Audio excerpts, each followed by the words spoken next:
I'm Trek with 2Ks.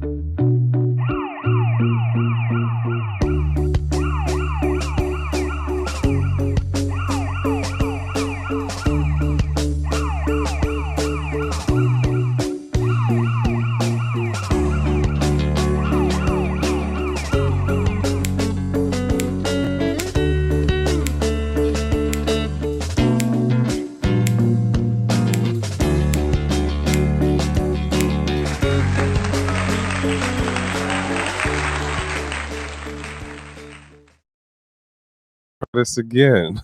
Hola, buenas noches, buenas tardes, GnGs. My name is Trek with 2Ks. This is Trek with 2Ks Live, brought to you here on the Gentleman of Crypto Network, as well as on my own actual channel. Why are you not doing? What are we doing? Okay. This wasn't even the image on. Whatever.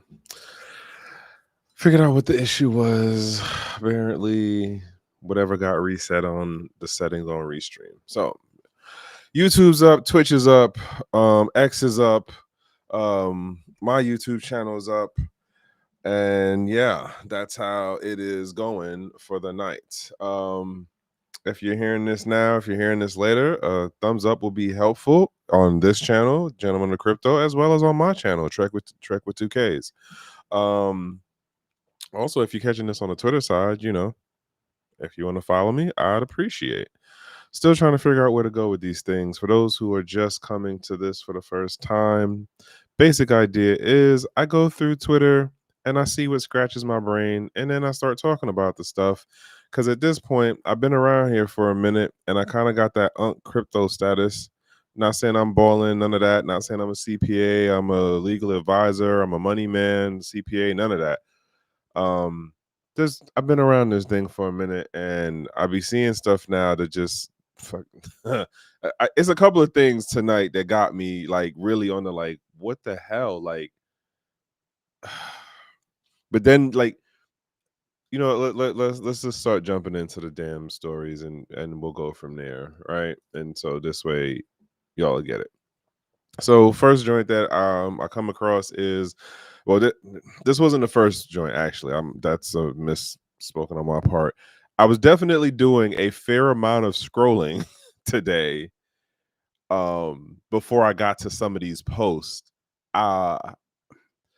Considering what's going on here in the States, things is kind of moving a little bit different. So like the crypto, like crypto Twitter, I don't know. It's on some other business. What's going on, Yosef? Appreciate you tapping in this late.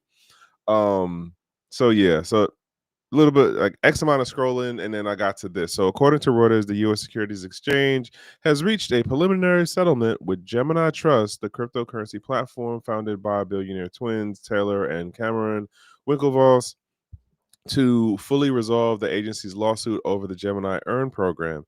In a letter filed Monday in Manhattan federal court, lawyers for both parties said the settlement remains subject to SEC approval. So, have we seen what's been going on? Are we paying attention that like certain entities or parties within the space, those lawsuits, those situations that they were in with the SEC are slowly but surely being walked back? So when does Reggie get his walk back? When does the companies that like totally went out of business or that got so crippled financially, like Odyssey, get their money back, get their apologies? Who gets to be held accountable? Right? It's just, well, it was just how the administration was moving at the time. It ain't no hard feelings. Go about and do what y'all do. Is that what that is? Like, that's crazy. But yet, here's where we are. Slowly but surely, we're seeing some of the major stakers in this space within the American market in particular get situations with legal agencies within the American government structure. Things are kind of being walked back, which also is interesting on this front in that, because I have another story that No, wait, this is Gemini. Is okay, no, it's the same. So there's another story that I'm gonna get into that has the Gemini twins. Whew, pardon me. Pardon me. Um getting involved in making a fellowship, and I'll read that to y'all in a minute. But like this situation happened. Got reported out. I've been telling y'all, like, I follow the Woo blockchain thing because here and there they'll drop some stuff that's like, oh, what's going on with that? Just something to know. Again, as I'm saying, when do we get back to where, some of the folks who were really not a part of the tech bro club or the Silicon Valley club, when do they get their repentance in what the SEC was doing during the last administration? I mean, arguably it's about time. I don't know, maybe not. Like, but just I get we're not gonna hold anybody accountable. I get that part of it. But to at least have some of these businesses be able to like get back on, or at least like have it where you clear some people's names. Case in point, Reggie Middleton. Just saying. And I'm not gonna beat this horse too much. It is what it is. All right. So this other story caught me. Hold on. This joint here. Financial giant PayPal to integrate Bitcoin and crypto into their new P2P payment flow. So right now, you can store certain cryptos on PayPal. You can't do nothing with it until apparently this happened. So this is the new.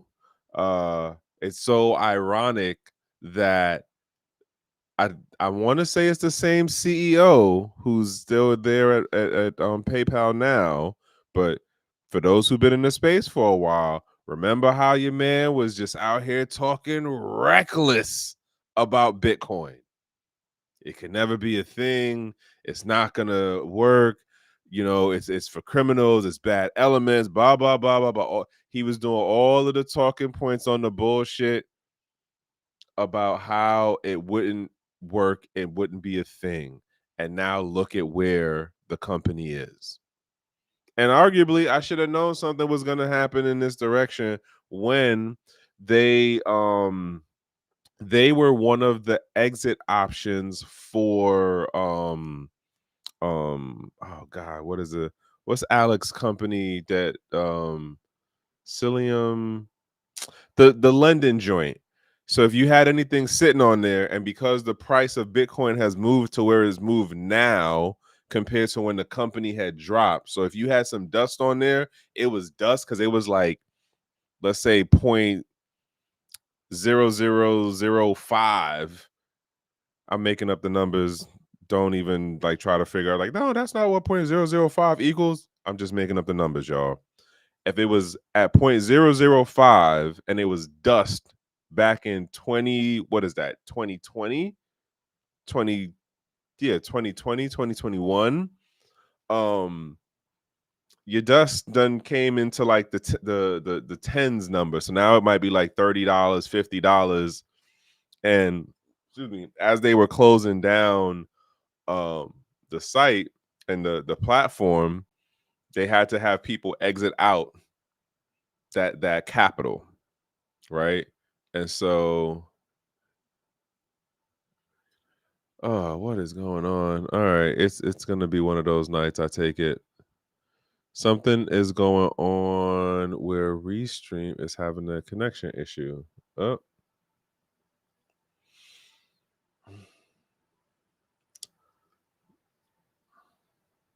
all right.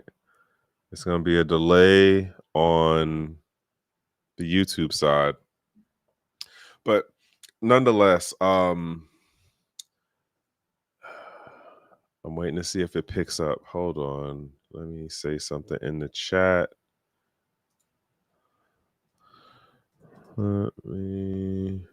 Oh, come on.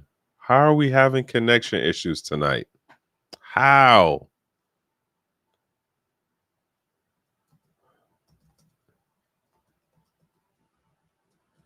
I mean, all right, it's just one of those days, huh?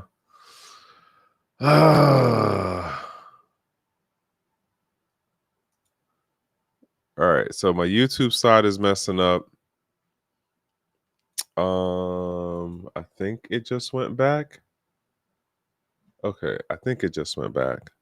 So, anywho, as I was saying, this is a part of the just like the 180 in how things have turned around.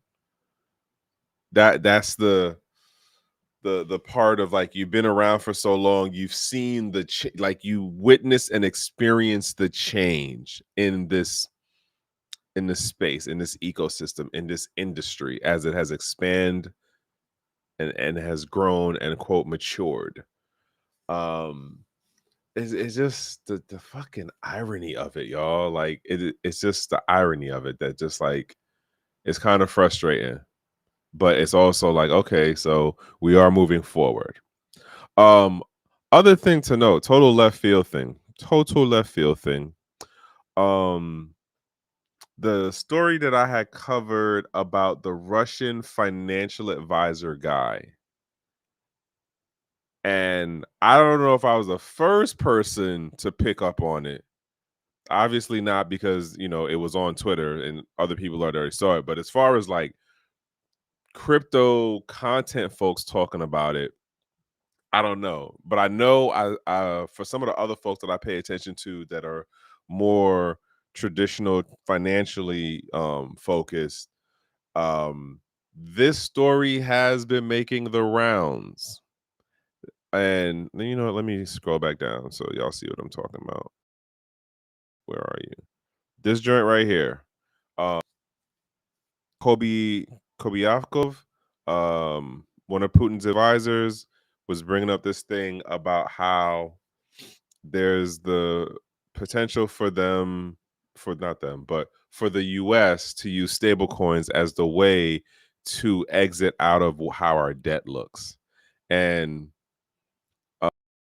uh as I've said, but like there was another story with what's his name? Mark Moss. Is it Mark Moss? I think I'm saying it right. He also did a breakdown prior to this whole press conference. Oh, my bad, y'all. That happened with the Russian advisor dude. So he already did a whole thing prior to that. Then that comes out. Then I see a couple of other things come out. And I think today's kicker for what got me is the MetaMask story. I'll get to that in a minute. But like I seen this, which shout outs to Bitcoin Archive. But breaking news, Winklevoss brothers and Coinbase commit to 100 million to back pro Bitcoin and crypto candidates. I'm leery of that. I'm 100% leery of that. And at the same time, I am also how am I gonna say this? I'm leery of the fellowship pack and what the press release is saying, that here's what we're gonna do, or here's the intention of what we will do to support candidates who are pro crypto. And the reason I say it is because I remember how Cynthia Loomis came into the space and how she was very, very early pushing the national patriotic angle in what is we doing in the in the crypto space conversations. Like for anybody who was in, if you were around 2017, 2015, there was never any talk about like, oh, well, you know, this has to be an American thing, or oh, this has to be a Western thing, or oh, this has to be a modern democratic society thing. It was like, no, like Bitcoin and like the earlier cryptos are going to be for anybody who wants to be down, anybody who wants to be a part of it, anybody who wants to find an alternative that allows them to have some level of economic sovereignty or economic freedom. That was the early days of crypto. And the nationalism, patriotic America first thing doesn't start coming in until I want to say like a, well, depending on what circles you were in, but more for some of the places I was moving around then compared to how it was coming off uh, what is that, 2019, 2020, and you had that crossover of the politicians who were starting to get into the the podcast realm, and and I would argue that Hester Pierce might have been one of the early folks, but I mean there were other actual like Senate and congressional folks who were getting on mics early like that back then. But my point to this whole thing is if you actually read, well, you know, let's go through and read some of this, right? So the Fellowship Pack launches with over 100 million committed to protect America's leadership in innovation and transparency. Washington, D.C., September 15th. That's the Monday. The Fellowship Pack, a new independent expenditure. I know I'm saying the word wrong. Expenditure today announced over 100 million commitment, over $100 million commitment to back pro innovation, pro crypto candidates who will safeguard America's role as the global leader in digital assets and entrepreneurship. The Fellowship Pack represents the next step in the industry's evolution, building on the unprecedented monument that innovators, entrepreneurs, and investors have already created. Unlike past political efforts, the Fellowship Pac's mission is defined by transparency and trust, ensuring political action directly represents the broader ecosystem rather than narrow or individual interests. Under President Trump's administration, a regulatory framework is being established that puts America on the path to become the global crypto capital. The Fellowship Pack will exist to carry that momentum forward, reinforcing America's competitive edge in digital asset innovation and guaranteeing that founders and domestic crypto companies have freedom, clarity, and regulatory support to build the future at home. That line right there basically means we're gonna enact industry protectionist policies that will give American-based companies a arguably unfair advantage in what is supposed to be a open global market.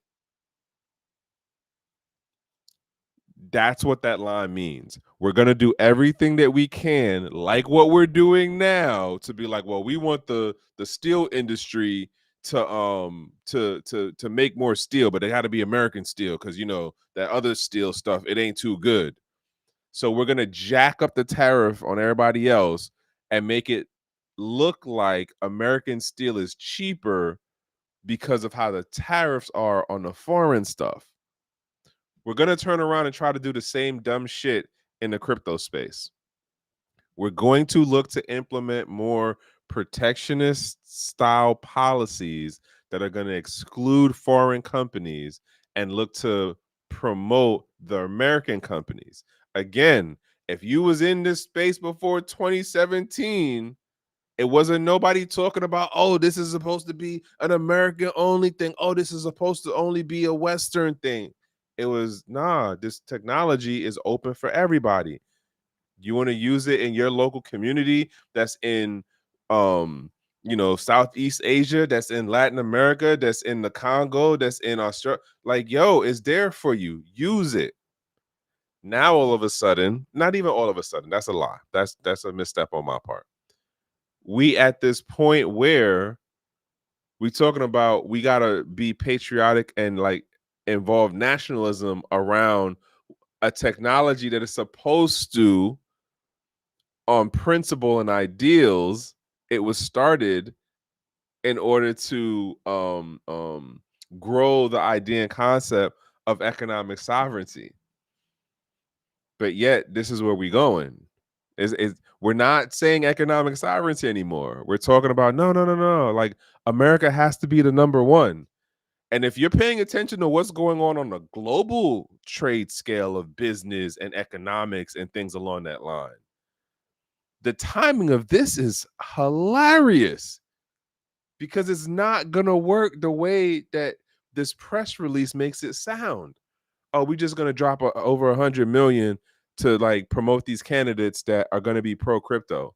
And I've said this for years. If you listen to me on any other time that I talked about this shit, there is nothing that binds any public official on the government level, state level, county level, as well as the business folks, for when they have these um Twitter posts, press conferences, press releases, whether they get on mics on podcasts or like, primetime TV interview show things.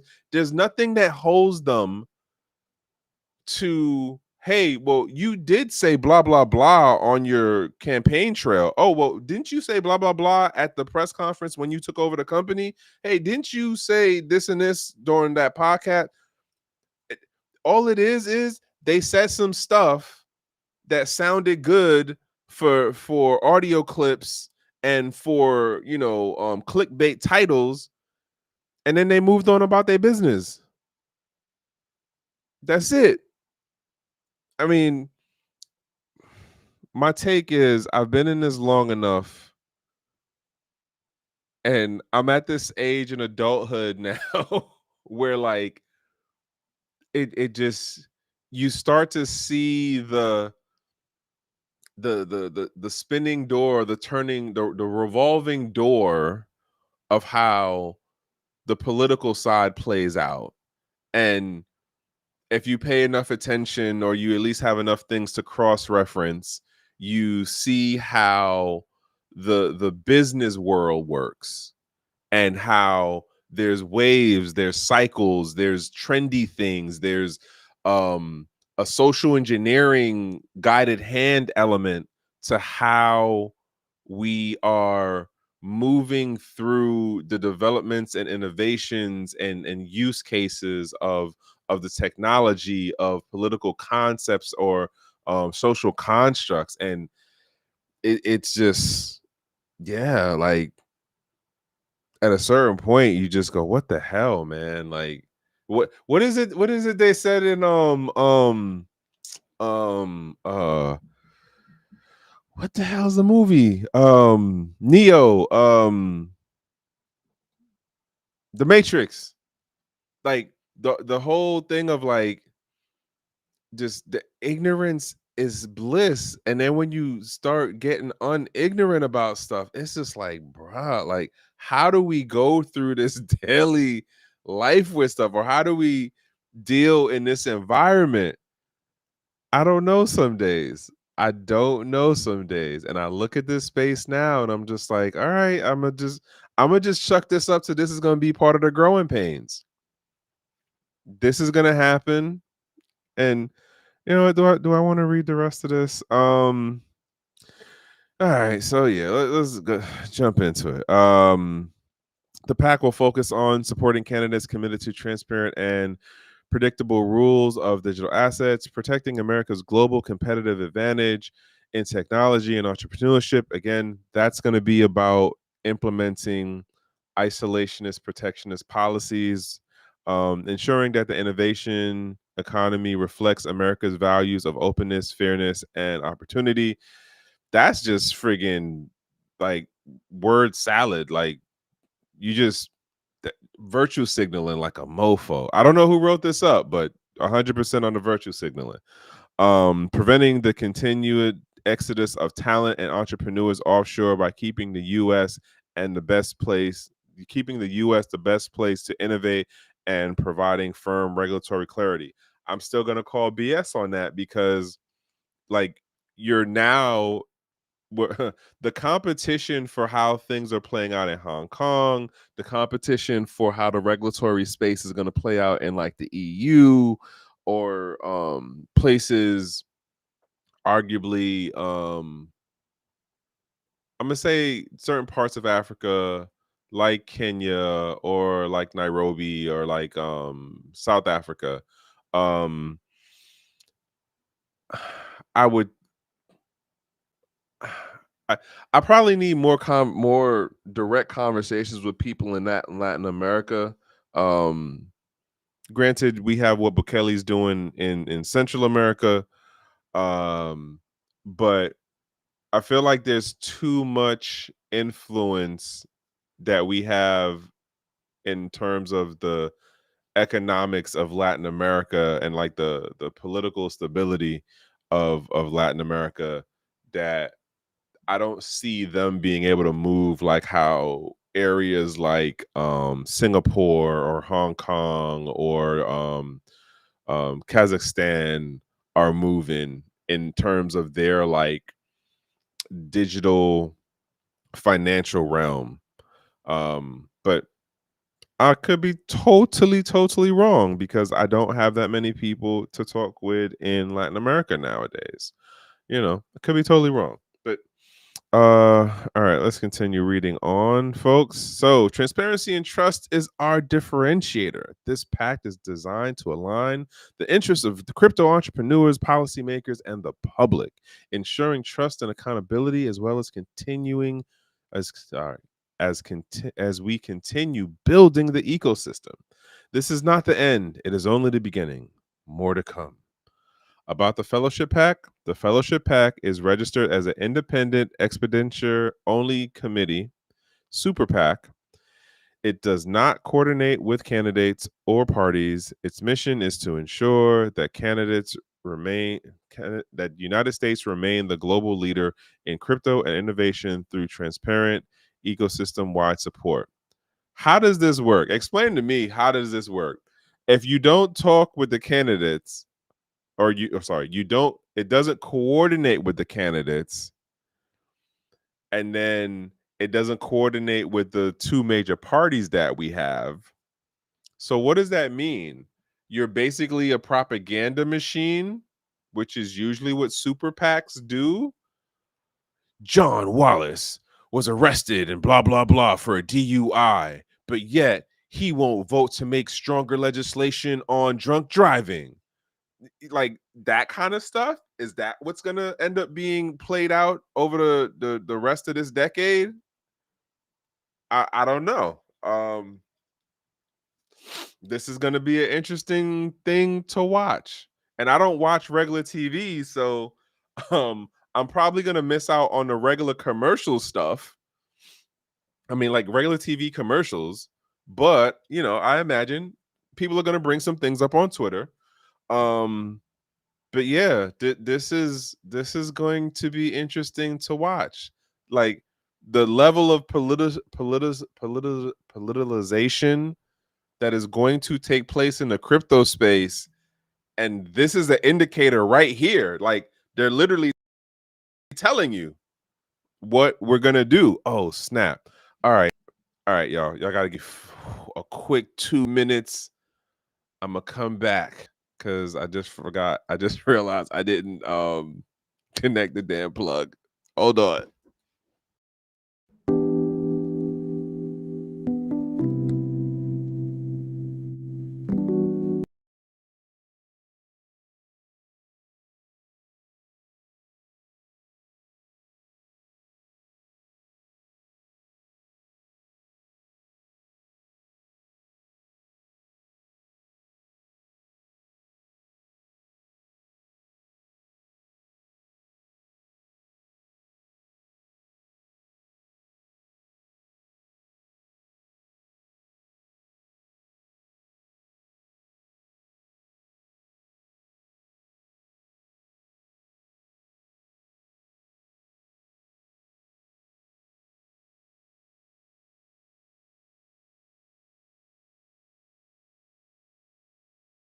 I did it, and it didn't do what I needed it to do while I was gone. Anywho, one of those nights, y'all. It's one of those nights. But yeah, we're gonna see how this plays out in because like aren't midterms in 26 or 28? And I know that's been a whole talk thing going on right now on the political side with the administration. So this is gonna play out into that, I assume. All right, where we at?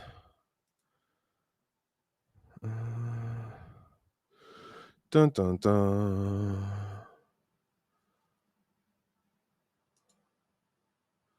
What are we doing? Oh, it did do it. Okay.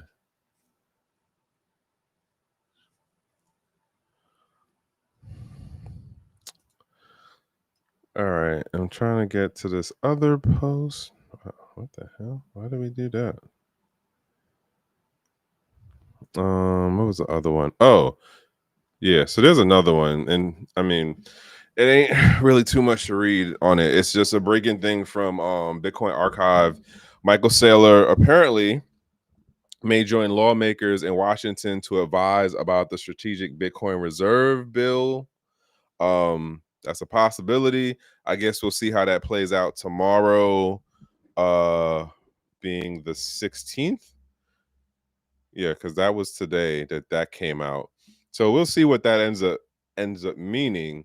But I think the bigger indicator trend to show is that there's a number of personalities in this space that are going to be more pro-political going forward. And is that going to be a good thing for this space? Arguably, it depends on what side of what level of the value chain are you in this? That's what it depends on. Like, at least in my take of this. And then let me explain what I mean by the value chain, right? Are you a non-holder of crypto? Meaning like you don't have no wallets, you don't have no tokens, you don't have nothing. Okay. But do you have a pension? Is your pension involved in the S&P 500? Guess what? You involved in crypto. Are you someone who actually actively has, a crypto wallet or a Coinbase account, or you actually actively trade? All right, you're involved in crypto. Are the things that people like Michael Saylor are going to promote or advise to the administration in line with how you look at this space, or in line with how you would want the maturity or the building of regulatory policies, things that you like see as like, okay, this works, where it makes sense to have this be the administration's national policy, or like for how the SEC would move as far as their regulatory bandwidth. Does it totally get taken away from them and be like, all right, well, this is only a CFTF thing now? A CFTF? CFT? I think I'm saying their initials wrong, but or like FinCEN. Uh, and then like, again, for what part of the value chain are you in this space? Are you the mining company that's trying to get a new data center built out in Texas, and it's like 1 million square foot place, and you're trying to do some dual stuff, and all of a sudden like you're like, oh well, the green energy policy stuff doesn't matter anymore, or it does, but like the numbers don't necessarily make sense for you to try to build out there? Is that going to be a part of the conversation and the policies that go to like the EPA or the Department of Energy, DOE? I don't know. Um, are you somebody like what's his name who's behind MetaMask? The Luke dude. I can't remember his name right now. His full name. But like his level or position within the value chain of this ecosystem is not the same as the average Joe, is not the same as a Mark Cuban. And in that context of where are you in the value chain, these new or these more publicly apparent political maneuvers by noted personalities in the space, it really plays into like, all right, so is this person who what is it? Michael Saylor, like the company just bought like I think another couple 100,000 worth of Bitcoin or a couple million worth last week or something. Are we on the same plane? Do we have the same objectives? Are we looking at this space the same way? Like, is the goal the same? Again, like I like I just said, back in the day, I don't remember people talking about this in terms of oh well, it has to be an American thing, and America has to be the one to lead the way. I don't remember. Maybe I was in the wrong conversations. I don't know. Maybe that's what it was. I was in the wrong conversations, or I wasn't in those conversations when people were talking about, oh, well, this has to be an American thing. And then if we talk about like economic sovereignty, well, that's not an everybody thing. I don't remember that part of it. I could be wrong though. Somebody correct me. I don't know. Um Oh shit, my bad. I just actually turned on the damn chat. Um, hey, what's going on? Human. Hopefully I can remember this. I appreciate you. Thank you, Francescoli. Franceschi. Yeah. Um, so yeah, like it's a we just gonna see how it play out. And again, I'm not the one telling y'all this as far as like to be doom and gloom. And I'm not saying folks aren't gonna make bank. What's going on? I'm not saying, listen, I'm not saying the man isn't serious about his goals and intention. I'm just saying, does his goals and intention line up with the bigger ideal of, are we actually talking about economic sovereignty? Are we trying to promote economic sovereignty? Are we trying to work towards still being able to have like um financial privacy? Like I don't think those are his intentions. So for what he's going to end up advising, he's going to advise from a business standpoint. He's going to advise from a standpoint of, I have investors who was over here thinking I was crazy for the last like 3-4 years, but look at me now. And so the pressure is on. So when he's giving his like input, his input is not going to be based on how the average Joe is looking at this crypto space. That's just it is what it is. Like, I don't know. I just, this is how it be scratching my brain, y'all. Um I kind of want to dump on this a little bit.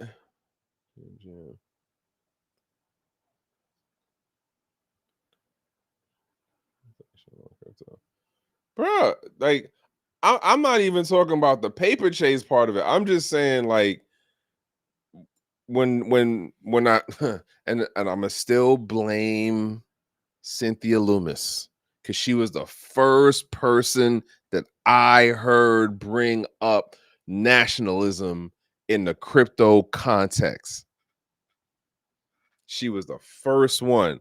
I'm not saying there might not have been nobody else before her, but she was the first one that I was paying attention to. And when she said it, and what made it really catch my attention was she then corrected herself because whoever her assistant was off camera, they said something to her and she corrected herself in the interview. And then the other part that killed me was when asking, well, how'd you get into the space and how'd you do, your first Bitcoin and blah, blah, blah, blah, blah. Her story was mad sketchy. You know what? Bump this. I'm blaming your boy Anthony Pompliano. When he was on his run after he left Facebook and he started doing the whole crypto talk thing and he was doing the YouTube thing. That's where she got the and I remember I talked about this, about how at the time it was, you're going to see people make political connections more, and it's going to be like more publicly uh present. And that, when he had that podcast going, that's when we started seeing more folks that were in the bureaucratic process between the departments, the agencies, administration, blah, blah, blah, blah.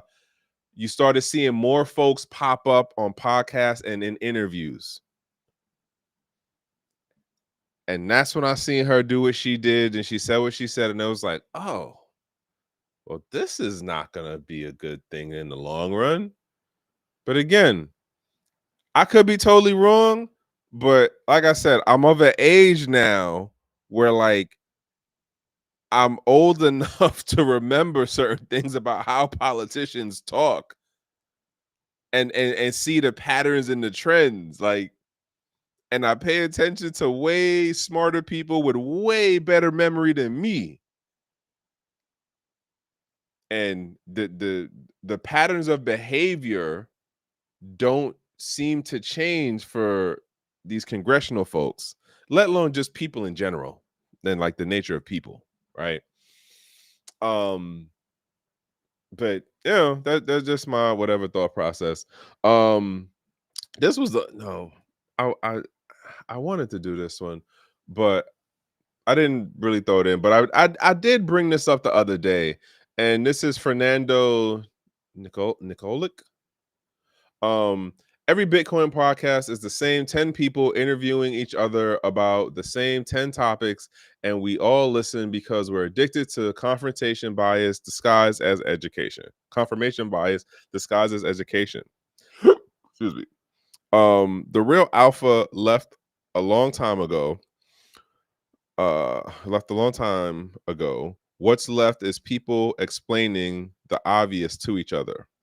We're not early. We're not early. We're just repeating ourselves, hoping repetition creates reality, and honestly, it might be working. So I'm assuming he's making a point about like the arguably my interpretation of this is talking about being able to sell to the next fool, and for how some people look at this whole crypto thing of, it's just how many fools can you get to buy in so you can exit out, right? But the first part of this paragraph is what kind of got my attention when I seen it. And I was talking about this in the other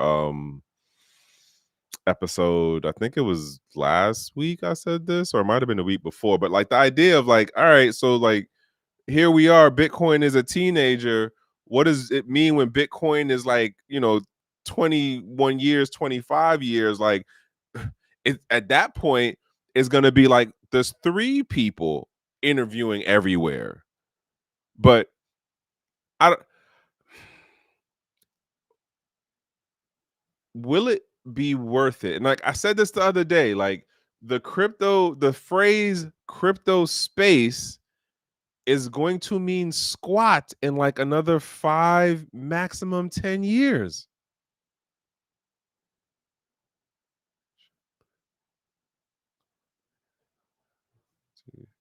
What? like Dogecoin. You have stablecoin. Oh, I'm gonna get into the stablecoin thing. Don't do not. Oh, my friend, do not let that. No, I'm a counter that statement. Give me a second.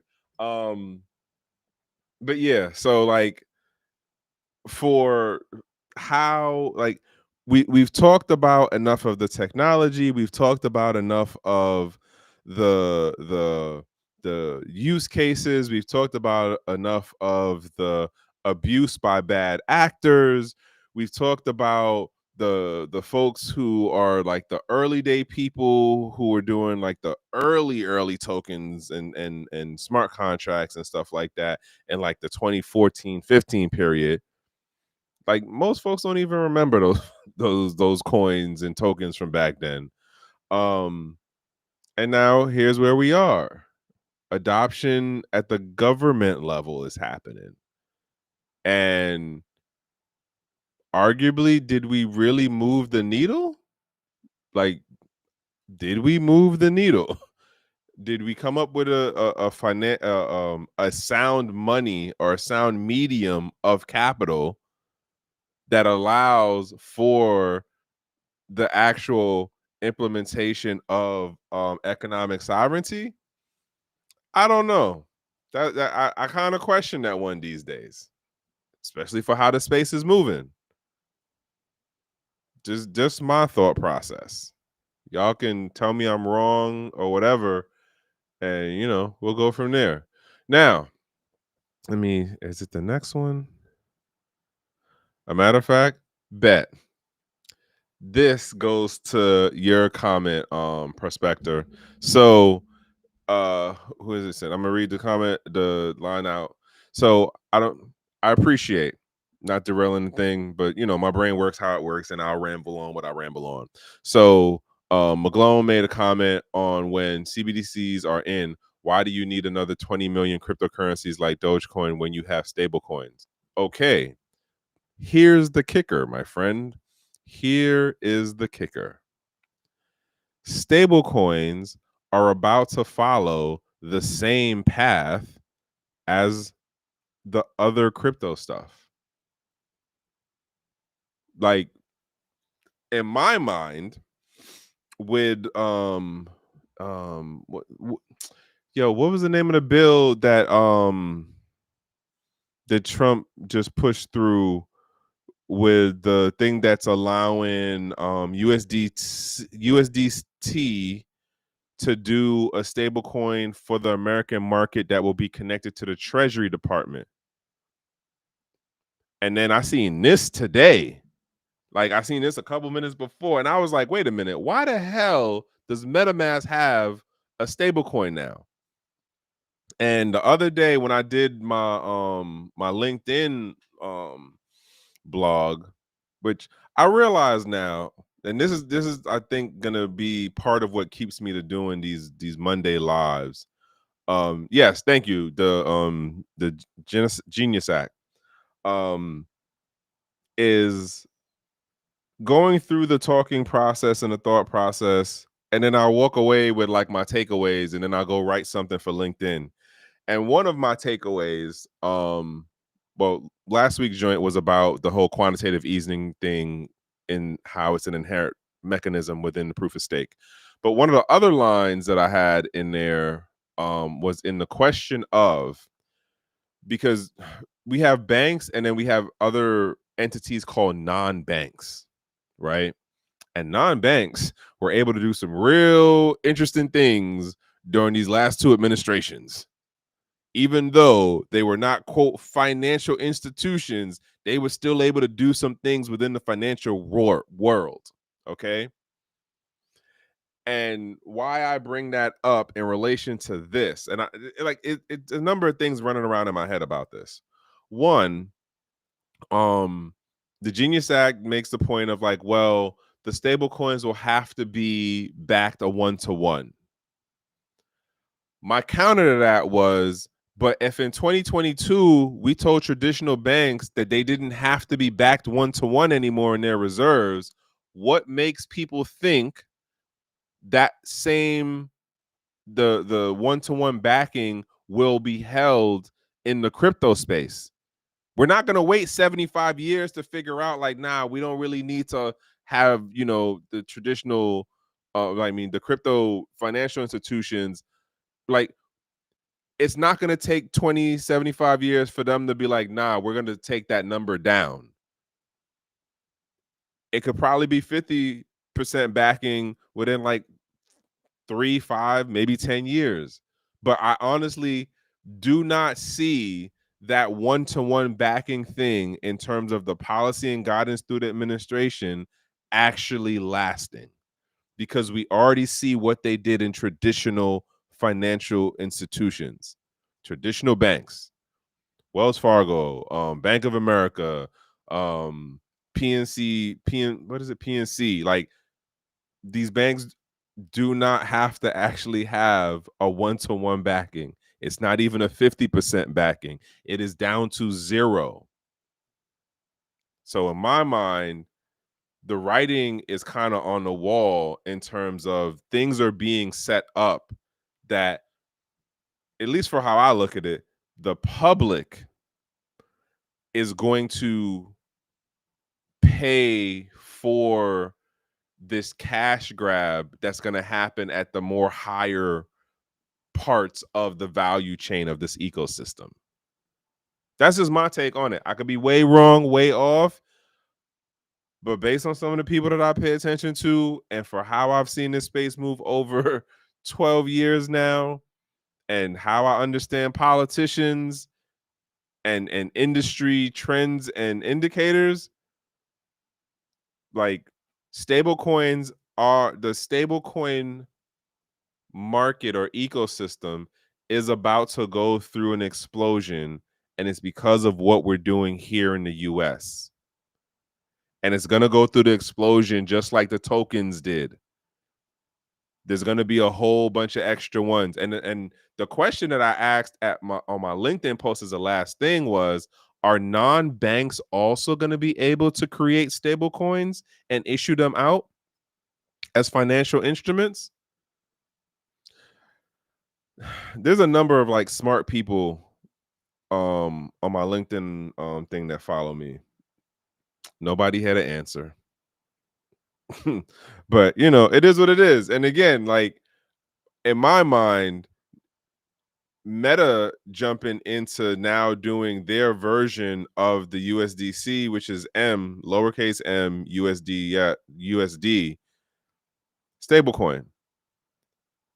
How this is going to play out in the next what? And for, again, if you've been around for a minute, and King says this all the time, like, yo, when you look at how when they innovate certain things or they push new, financial instruments into the ecosystem, they get a 2-3 year run out of it, as much capital extraction as possible on the end of the on the back of the end user. And then, all right, well, we're going to move on to this next thing, or we're going to adjust it to do blah, blah, blah. And this sounds cool now, right? This is the you see what the talking points are. You see what the selling points are as far as the incentive. Hey, guess what? Strong liquidity incentive on whatever line of bill. I haven't touched my MetaMask account wallet in years, because at a certain point I was just like, bump, I'm just walking away from some of this stuff. It just, I was never the bag chaser type. Don't get me wrong. I appreciate the price go up. Don't get it twisted. But I wasn't on the like, yo, I need to find every which way to flip and I tried trading. My hand at trading more than once. It just wasn't my cup of tea. I came for the tech. I'm so trying to still stay for the tech. But it's just, when I turn around and look at these stories, like, it just it doesn't make sense in the long run. And I don't know if I want to deal with all of the growing pains that I see, like, being like it's like The plumbing is being put in now that there will be growing pains. Again, if you're paying attention to this like global thing as far as the digital money and the bilateral trades and what's going on with the what's the thing called, it's the Shanghai something, and like just like the digital economy of things, even for like what's going on within Africa, how we're talking over here in the US about like we're looking to be number one and we're gonna be the leaders and it sound cool. It sounds great for the American home team market. It sounds like we about to do some great things. But until like things actually start happening, until the protectionist policies start being implemented, and then the other businesses and countries react, and like the people in other nation states react to what we're doing over here, we're not gonna know until that part starts playing out. And then when it does start playing out, because there's already, at least for what I'm paying attention to, indicators that go, the path we're going down is not going to give us the end result that we're telling the American people. Like, I don't know what other nice way to say that, but yeah. So um I I just don't understand. Let me not say that. I understand why Meta made a stable coin. I know that yes, there will be people who will figure out how to um get the dry powder from it, make a couple of bags from it, get a couple of bands. I get it. Probably have a good 2-3 year run. Not financial advice. Just going, this is the pattern that we've seen in the space when the crypto type businesses really start coming up with other innovative ways to do financialization. What's going on, bro? It's a late night. Uh so like, and yo, you know what's crazy?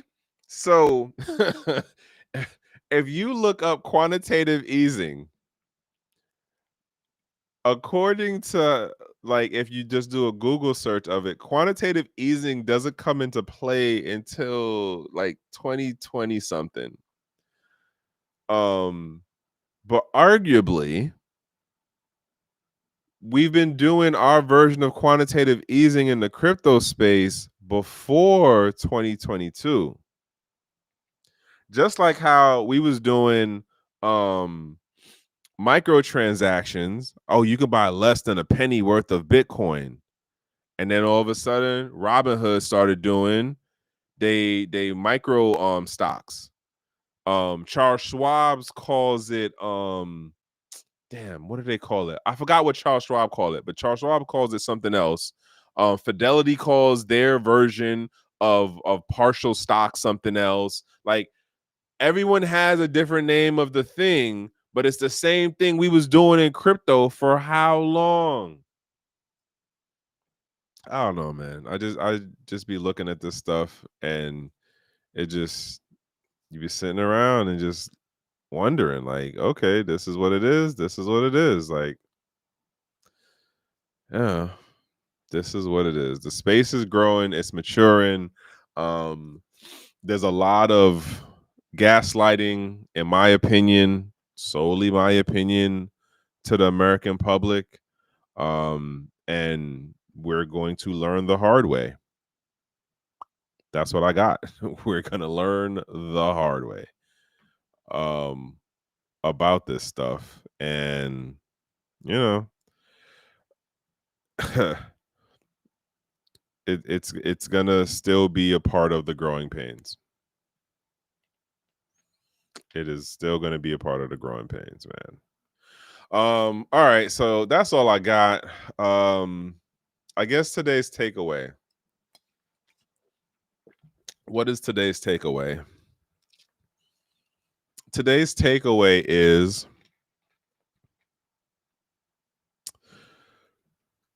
the level of politicization that will take space or that will grow within the crypto space is going to scale ridiculously during this administration's latter years.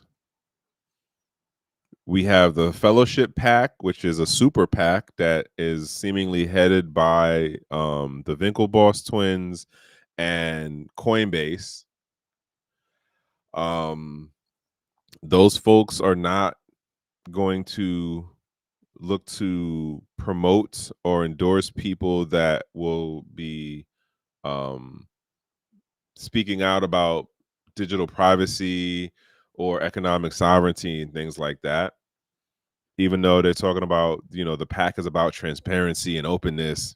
But again, the rhetoric and the propaganda is going to be real. But this is where we are. This is a part of the growing pains. Just remember, if you was here prior to 2017, if you was around in 2012, I don't remember nobody talking about America this or Asia that or China this, or I don't remember that. Maybe it's just because I'm old. I'm on this unk status thing of it right now, but that's not what I remember. I could be wrong. I could be wrong. Oh God, don't even say that, my friend. Don't even listen. Listen. You know what's crazy? That's not even a wild idea considering the things that people believe now. That's not even a wild idea. And honestly, if they do the marketing right on it and the social engineering right on it, give it, bro, like I, I can say the same thing about when stable coins first popped up and in the beginning there was such a big pushback on it. But what was the win over? The win over was the traders, was the day trader folks. Because more of the people that were coming in for trading. Like the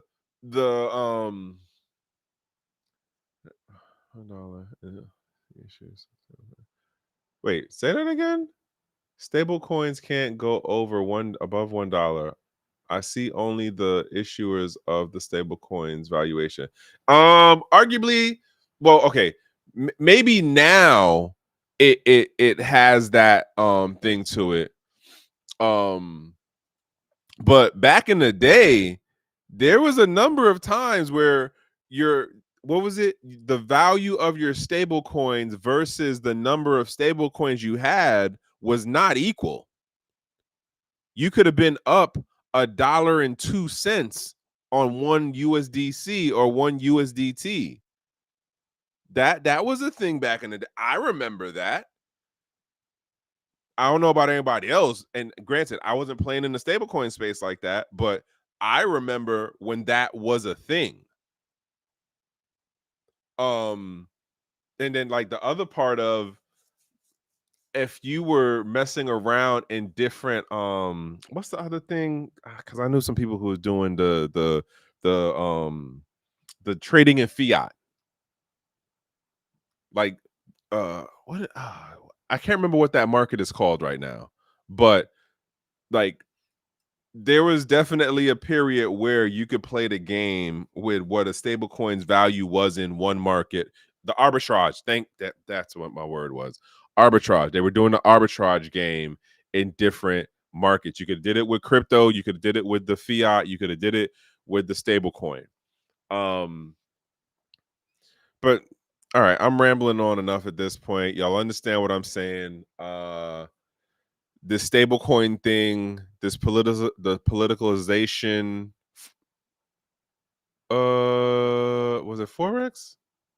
I think it was Forex. Oh, on another side note, just popped into my head. Shout outs to Crypto Blood, Rice Crypto, and my guy, Mind Your Biz.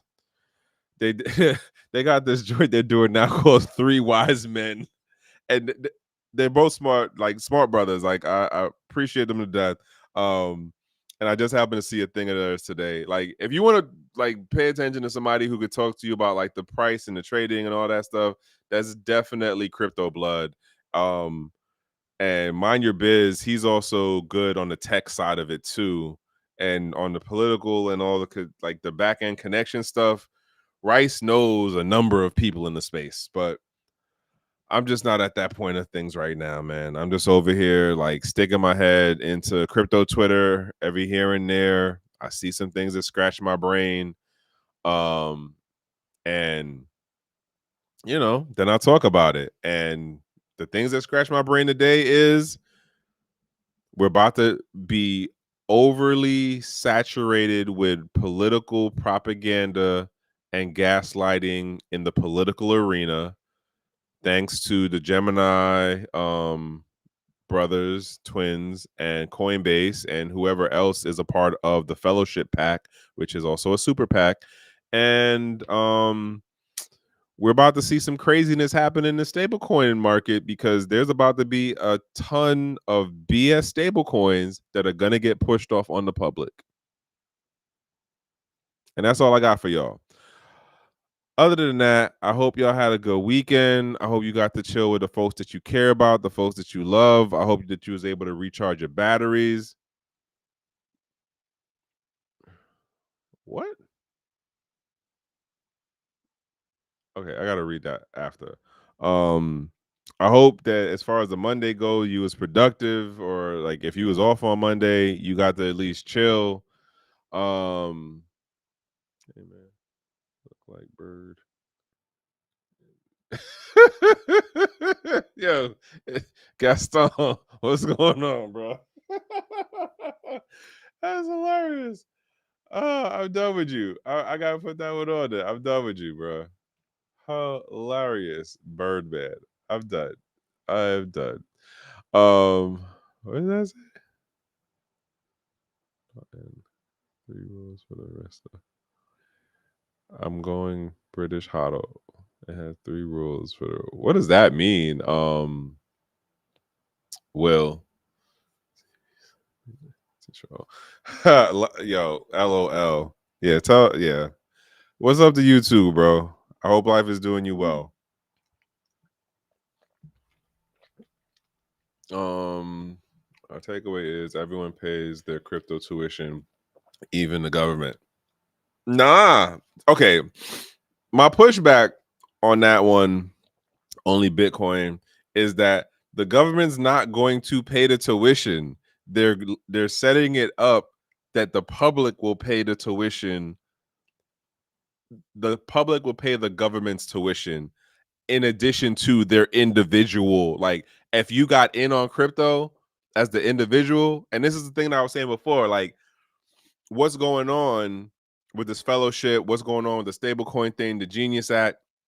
It's a where are you in this value chain of the ecosystem? If you're an everyday person who's actually actively involved in having the wallets and having the Coinbase account and the Kraken and blah blah blah, all right, you got a little bit more skin in the game. If you're somebody who's about to retire in 5 years and your pension is a part of the S&P 500, guess what? You're in crypto because now Coinbase is a part of the S&P 500. You don't have skin in the game as far as compared to somebody who has a crypto wallet with crypto in it. But guess what? Pensions was already messed up more than 5 years back. Pensions was already telling the government, hey, they was already telling the cities, hey, in another 50 to 75 years, we're going to be insolvent. We cannot pay out the folks who are going to retire like after 2030, 2040. We're not going to be able to pay those folks out like that. They were asking for exemptions during Obama's administration. Like, let that shit sink in. Anywho, I'm done because I don't even want to start getting aggy right now, and I got to be up in a couple. Listen, y'all. Like, I'm just, as I say, man, just wishing everybody to have a productive over busy week. And you know, the best thing that I can wish you from me to you is to be in a safe place, in a safe place, in a good place with good company. And that's all I got for y'all. I appreciate the comments. Y'all definitely had me fucking cracking up. And like I appreciate, like, I really do appreciate y'all who be like still tapping in and like giving me the comments and like the DMs on the outside and stuff. Because at least this way I have some level of knowing I'm not um I'm not totally lost and far fetched in some of the things that I be saying. So I appreciate y'all. And as I said like a couple of videos ago, like I keep the videos so when we get down the road and it'd be like, yo, I remember I said something like that. I'm gonna pull up the video and be like, yo, I said that. And then when I didn't say something, all right, I ain't see that one coming. I was way wrong. I was way the fuck wrong.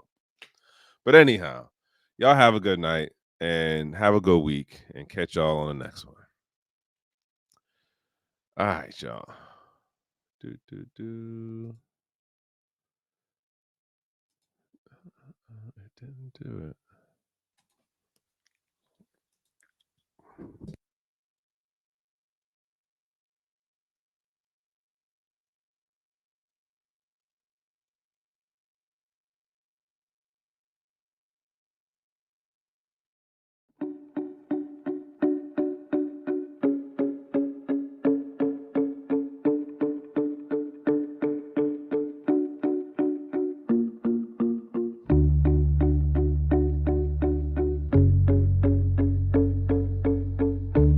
I'm Trek with 2Ks.